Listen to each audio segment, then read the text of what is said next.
Assalamualaikum warahmatullahi wabarakatuh. Perkenalkan, kami dari kelompok 8 Sistem Informasi A 2022. Hari ini kami akan mempresentasikan tentang sistem aplikasi desktop inventory admin dalam bahasa pemrograman Java. Sebelum itu, perkenalkan anggota tim kami, saya Anissa Syifahaura dengan NIM 2205 1214004. Saya Helen Mamuri dengan NIM 2205 1214009. Saya Nabila Nuratul Aini dengan NIM 2205 1214013. Saya Fatan Sri Azinuddin dengan NIM 22051401. Jadi yang pertama ada latar belakang. Dalam menghadapi evolusi teknologi dan perubahan perilaku konsumen, pengelola bisnis harus menyesuaikan strategi mereka. Pertumbuhan belanja online mendorong toko fisik untuk bersaing dengan model bisnis online yang lebih efisien. Pengelolaan stok yang efisien melalui aplikasi admin toko menjadi kunci sukses dalam operasional toko, memungkinkan pemantauan stok real-time dan perencanaan pembelian cerdas. Aplikasi ini juga mengumpulkan data perilaku pelanggan, mendukung strategi harga yang lebih akurat, serta integrasi dengan platform e-commerce untuk penjualan lintas saluran yang efisien. Selain itu, ini menjaga keamanan transaksi dan meningkatkan pengalaman pelanggan melalui layanan personalisasi, pembayaran mudah, dan interaksi yang lebih baik. Analisis kebutuhan aplikasi yang pertama, dengan survei kuesioner, teknik ini melibatkan penggunaan kuesioner yang disusun secara terstruktur untuk mengumpulkan informasi dari berbagai pihak terkait, seperti pengguna potensial, pemilik bisnis, atau staf yang akan menggunakan aplikasi inventory.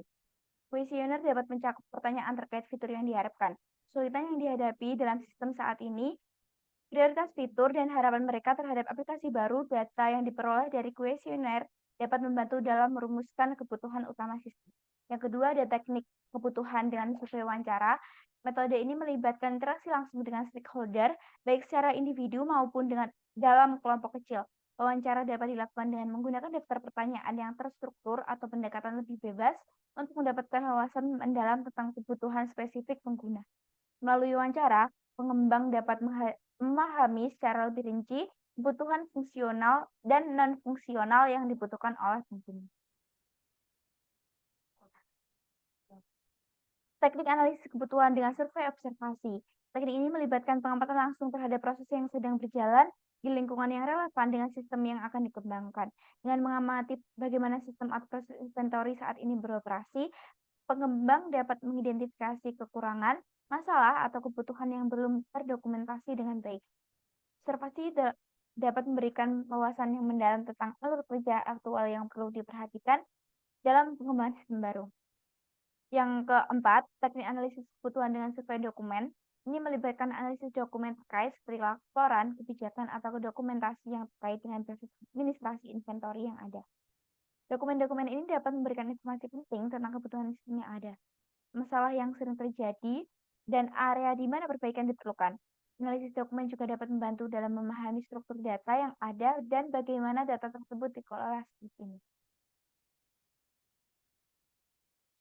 Untuk selanjutnya ada metode waterfall. Di sini yang pertama ada requirement analysis. Di tahap ini pengembang harus mengetahui seluruh informasi mengenai kebutuhan pengguna terhadap software, seperti kegunaan software yang diinginkan oleh pengguna dan batasan software. Lalu sistem desain, tahap ini secara umum mencakup kepentingan desain teknis seperti bahasa pemrograman, lapisan data, layanan, dan sebagainya. Lalu tahap implementation and unit testing merupakan tahap pemrograman atau coding. Pembuatan perangkat lunak dibagi menjadi modul-modul kecil yang nantinya akan digabungkan selanjutnya. Lalu tahap testing, setelah proses integrasi selesai, selanjutnya dilakukan pemeriksaan dan pengujian sistem secara keseluruhan untuk mengidentifikasi kemungkinan adanya kegagalan dan kesalahan pada software. Selanjutnya deployment. Di tahap ini seperti perilisan saat produk atau aplikasi dinyatakan fungsional dan bisa digunakan secara langsung oleh pengguna. Yang terakhir, maintenance merupakan tahap terakhir dari metode waterfall. Pada tahap ini, software yang sudah jadi akan dijalankan atau dioperasikan oleh penggunanya.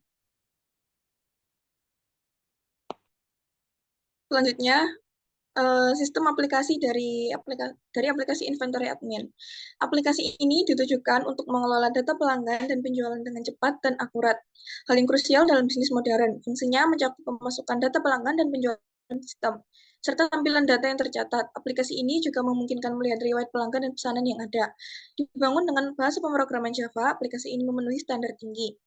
Admin toko diharapkan dapat mencatat dengan cepat data pelanggan dan pesanan, serta melacak riwayat transaksi secara akurat. Manfaatnya terletak pada peningkatan layanan pelanggan, pengambilan keputusan yang lebih baik, dan analisis tren pasar. Keseluruhan aplikasi ini menjadi alat penting dalam pengelolaan data pelanggan dan penjualan, meningkatkan efisiensi layanan, serta mendukung pengambilan keputusan berdasarkan data yang tersedia.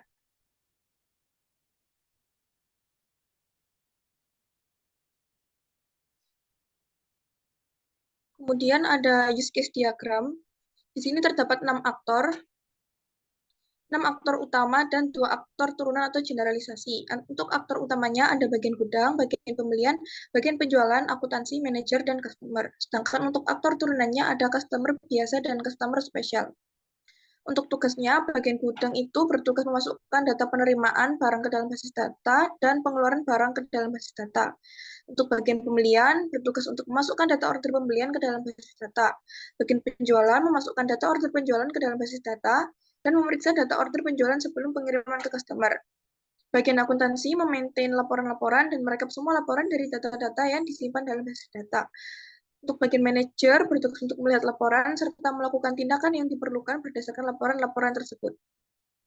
Nah, customer dibagi menjadi 2 kategori, yaitu customer biasa dan customer spesial, yang mungkin memiliki kebutuhan atau perlakuan khusus dalam sistem ini.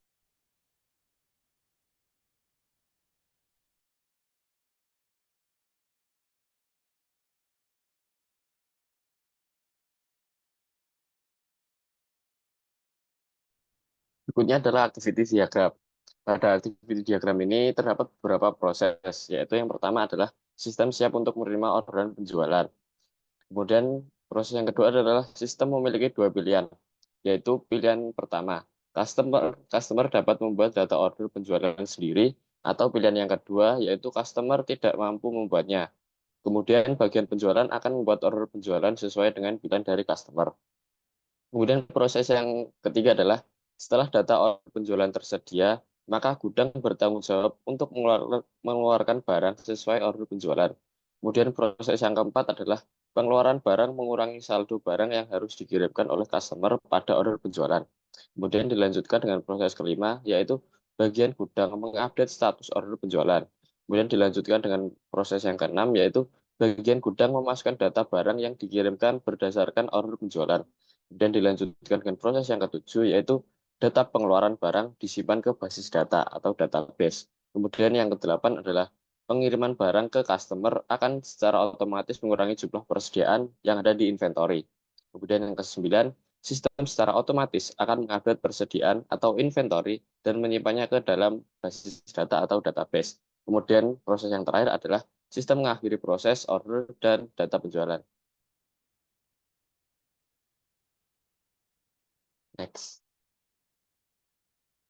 Kemudian yang berikutnya adalah kelas diagram atau kelas diagram. Pada kelas bagian penjualan dan kelas customer menggunakan kelas website.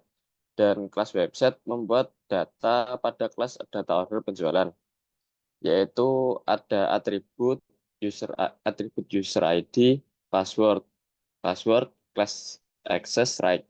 Kemudian metodenya adalah login. Kemudian ada kelas data order penjualan, yaitu memiliki atribut status, item, dan quantity yang menggunakan metode insert, edit, delete, dan view. Kemudian pada kelas bagian gudang yang berfungsi untuk memaintain kelas data penerimaan dan pengeluaran barang. Kelas data pengiriman barang memiliki atribut pengeluaran ID, order pembelian ID, item ID, quantity, date, dan description yang menggunakan metode insert, edit, delete, view, konstruktor, dan destruktor. Kemudian pada kelas data pengeluaran barang memiliki atribut pengeluaran ID, order penjualan ID, item ID, quantity, date, dan description. Pada kelas data pengeluaran barang menggunakan metode insert, edit, delete, dan view. Kemudian yang berikutnya ada kelas data inventory. Pada kelas data inventory menggunakan atribut item ID, serta menggunakan metode insert, edit, delete, dan view. Kemudian ada pada kelas manager, yaitu menggunakan kelas laporan-laporan. Dan kelas akuntansi yang berfungsi untuk memaintain kelas laporan-laporan. Pada kelas ini terdapat kelas data laporan-laporan yang memiliki atribut laporan ID, laporan type, dan laporan resort file yang menggunakan metode insert, edit, delete, dan view. Kemudian ada kelas pembelian yang berfungsi untuk memaintain kelas data order pembelian. Pada kelas pembelian ini terdapat kelas data order pembelian yang memiliki atribut. Yang pertama ada status, item ID, dan quantity yang menggunakan metode insert, edit, delete, dan view. Kelas-kelas tersebut menggambarkan bagaimana data dan fungsionalitas sistem diorganisir. Misalnya kelas data penerimaan barang digunakan untuk mencatat penerimaan barang, dan kelas website digunakan untuk memanajemen kelas dan autentikasi dan metode yang sesuai dengan fungsionalitas masing-masing dalam sistem. Next.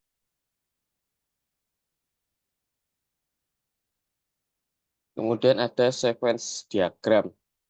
Pada sequence diagram ini terdapat beberapa proses. Yang pertama adalah customer mengirimkan data order penjualan. Kemudian dilanjutkan dengan proses yang kedua, sistem kemudian mengambil informasi persediaan yang ada di inventory dan meneruskannya ke database wrapper untuk memuat data persediaan. Kemudian proses yang ketiga adalah sistem memeriksa ketersediaan barang di gudang dan memberitahu customer apakah barang tersebut masih ada atau tidak. Kemudian dilanjutkan dengan proses keempat, yaitu setelah customer berhasil memasukkan data order penjualan, sistem memberi notifikasi kepada bagian penjualan tentang adanya orderan yang masuk. Kemudian dilanjutkan dengan proses yang kelima, yaitu selain notifikasi otomatis dari sistem, customer juga memberitahu bagian penjualan tentang order yang telah mereka buat. Kemudian yang keenam ada bagian penjualan akan memeriksa order tersebut untuk diverifikasi. Kemudian berikutnya ada setelah bagian penjualan memverifikasi order akan diberi status valid. Kemudian setelah orderan divalidasi, maka sistem akan memberitahu bagian gudang tentang orderan yang telah divalidasi yang masuk.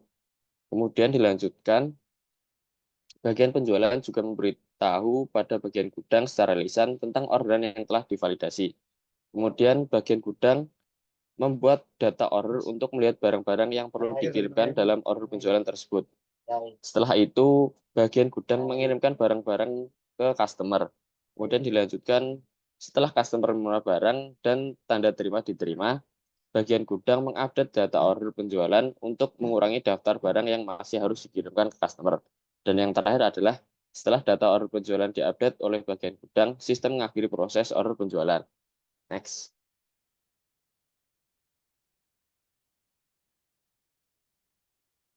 Nah, di aplikasi ini nantinya akan terdapat beberapa fitur aplikasi. Yang pertama ada fitur untuk mengelola data master berupa supplier, pelanggan, pegawai, barang, dan kategori barang. Kemudian fitur berikutnya adalah transaksi barang masuk. Kemudian ada transaksi barang keluar. Kemudian ada fitur cetak laporan yang berfungsi untuk atau berisi tentang persediaan barang, barang masuk, dan barang keluar. Kemudian yang terakhir adalah fitur untuk mengubah nama, mengubah username, dan password.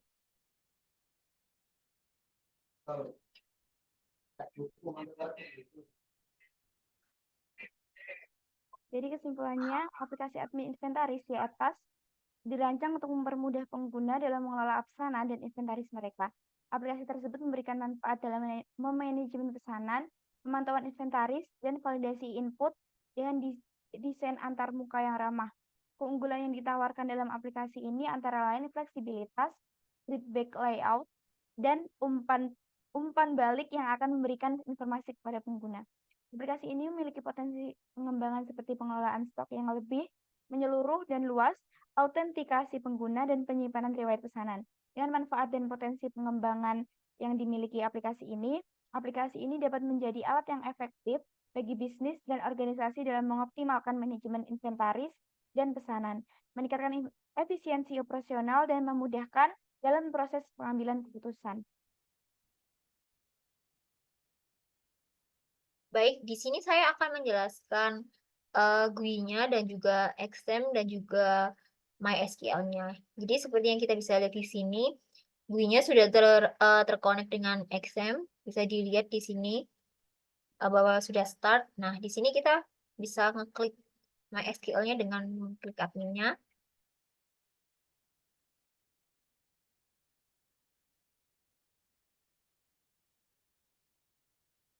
Sambil menunggu PHP MyAdmin-nya loading, saya akan login terlebih dahulu di aplikasi inventory barangnya. Di sini usernya admin, passwordnya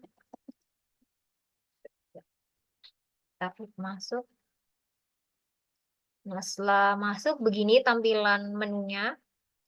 Nah, kita bisa cek. Nah, sini. Dan di sini kita bisa terlihat bahwa database-nya sudah terkonek dengan GUI, di mana ada 9 tabel mulai dari barang, kategori, pelanggan, petugas, supplier, barang keluar detail, barang masuk, dan juga barang masuk detail.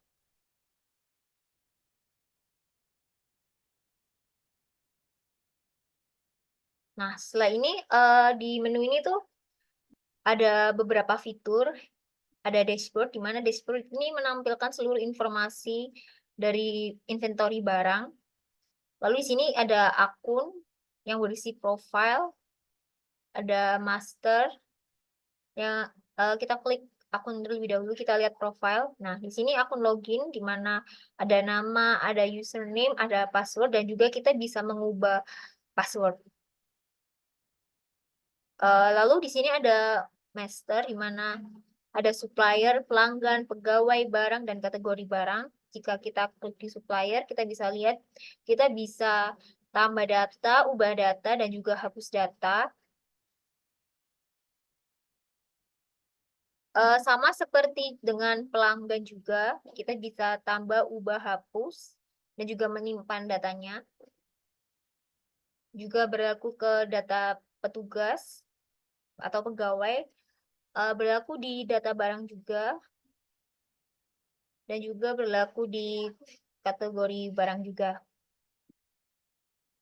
Di sini juga ada transaksi di mana barang masuk.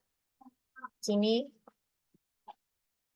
ini untuk barang masuk dan keluar ini terhubung dengan yang barang masuk itu terhubung dengan nama suppliernya, sedangkan untuk barang keluar ini tuh terhubung dengan nama pelanggannya. Kita bisa menghapus dan juga menyimpan transaksinya. Di sini juga ada cetak laporan. Kita bisa pilih mulai dari laporan persediaan barang atau barang masuk atau barang keluar. Kita juga bisa memilih dari tanggal atau sampai tanggal. Dan kita juga bisa ngeklik mencetaknya. Sini juga ada button barang masuk, button shortcut untuk barang masuk, barang keluar, cetak laporan, dan juga keluar di sini. Kita mulai dari akun, mana jika kita klik profile, kita bisa misalnya password lamanya kan nih, lalu kita ubah jadi lebih panjang misalnya. Nah, kita ulangi password. Nah, kita bisa ubah, kita klik ubah password. Nah, jika berhasil akan muncul pop-up message bahwa berhasil mengubah password. Lalu untuk master, nah di sini kita semisal nih klik supplier. Kita bisa tambah data suppliernya. Semisal kode suppliernya S001, namanya semisal MSI Inch, nomor teleponnya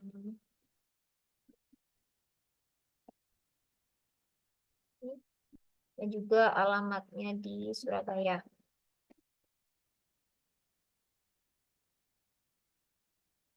Nah, kita bisa simpan dan akan muncul pop-up bahwa berhasil menyimpan data. Kita juga bisa edit, semisal kita mau edit alamatnya ya. Nah, kita klik di datanya, lalu kita bisa klik ubah ini.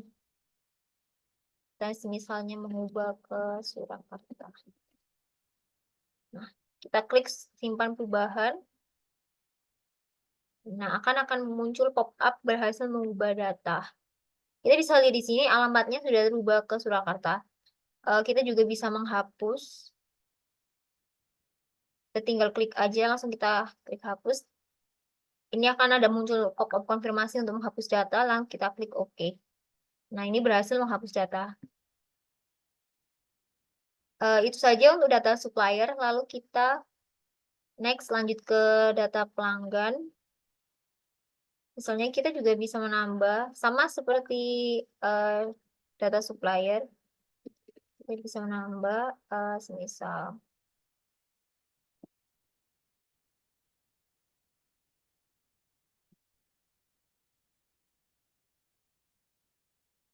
isi datanya terlebih dahulu.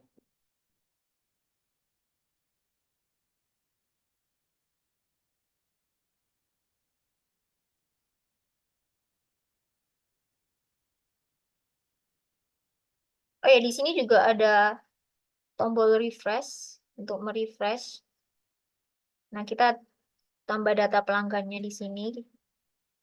Hal ini juga berlaku ke data pegawai juga. Kita bisa menambah admin.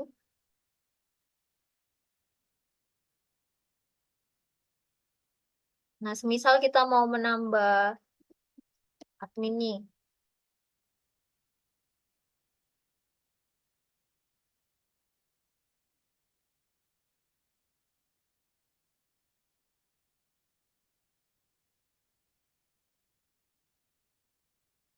Kita bisa input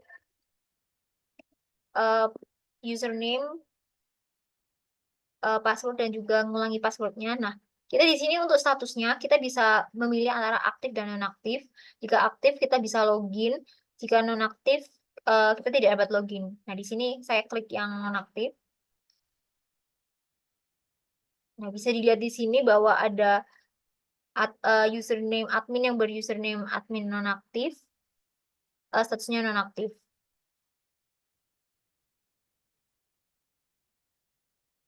Nah, ini tuh ada barang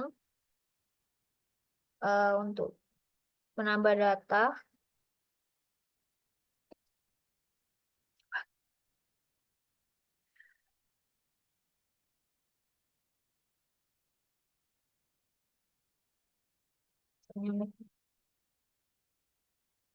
R 2020. Nah, kita bisa pilih kategorinya. Ini tuh kategori ini dari bagian kategori ya, mastering kategori. Nah, ini ada satuannya. Satuannya belum. Ini ada, kita juga bisa mengisi stoknya. Kita bisa simpan. Nanti ada pop-up berhasil menyimpan data.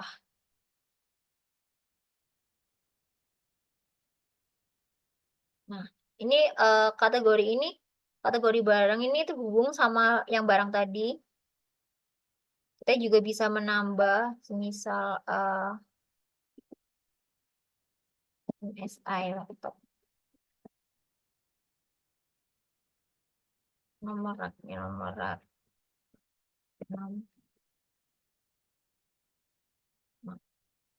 Lalu diingat bahwa semua data master di sini tuh dapat menambah, mengedit, menghapus, dan juga menyimpan data.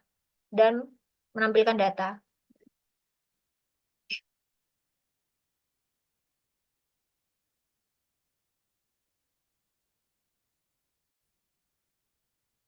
Nah, kita lanjut ke bagian transaksi. Di sini kan ada barang masuk dan juga barang keluar. Nah, untuk barang masuknya, misal ini nama petugasnya kan admin, karena satu-satunya petugasnya kan admin. Lalu kita bisa pilih nama suppliernya terlebih dahulu. Misalnya kita pilih Apple Inc. ya.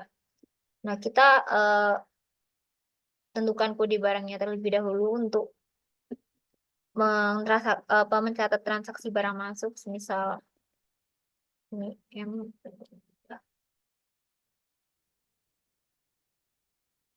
Sebentar. Saya cek dulu.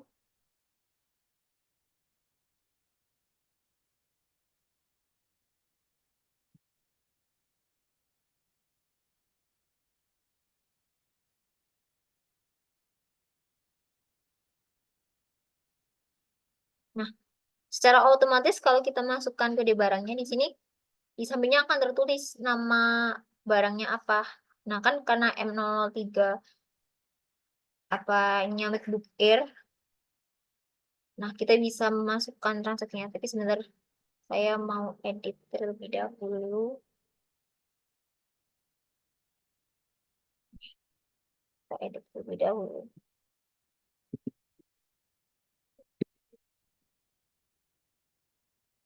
Nah,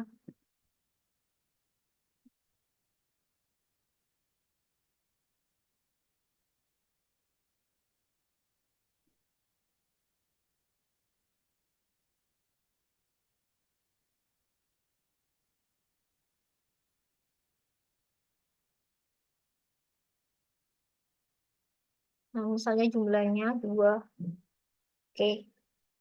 Nah, bisa kita lihat di sini ada transaksi, tercatat transaksi barang masuk bahwa kodenya apa, nama barangnya apa, dan jumlahnya berapa. Kita juga bisa menghapus antara hapus yang terpilih atau hapus semua. Misal saya tambahkan lagi.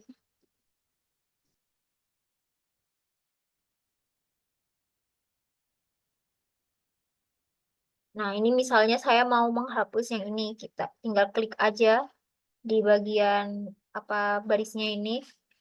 Kita bisa pilih antara hapus semua atau menghapus semua data atau hanya hapus apa yang kita pilih. Nah, di sini saya mau menghapus MacBook Pro 15 inch, jadi saya klik hapus yang terpilih. Oke. Nah, setelah ini saya simpan transaksi. Nah, bisa terlihat pop-up bahwa data menyimpan data transaksi. Hal ini juga sama seperti di barang keluar.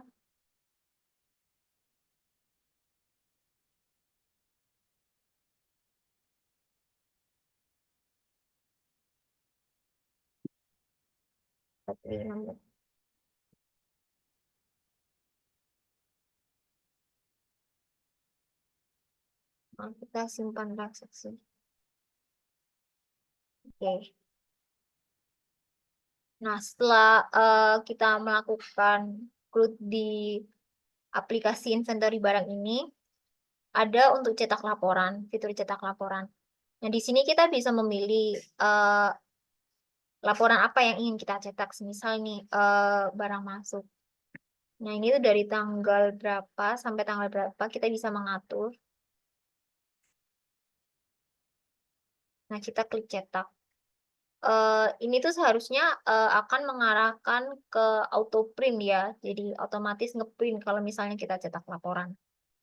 Ini juga cetak laporan ini juga berlaku di persediaan barang dan juga barang keluar. Dan tentunya akan menyambung juga di database di database ini.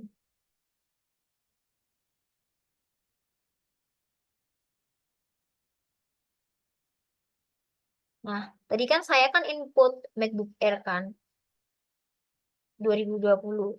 Nah, kita bisa lihat di database ini bahwa ada penambahan data yaitu MacBook Air 2020. Ini menunjukkan bahwa aplikasinya telah terhubung dengan database.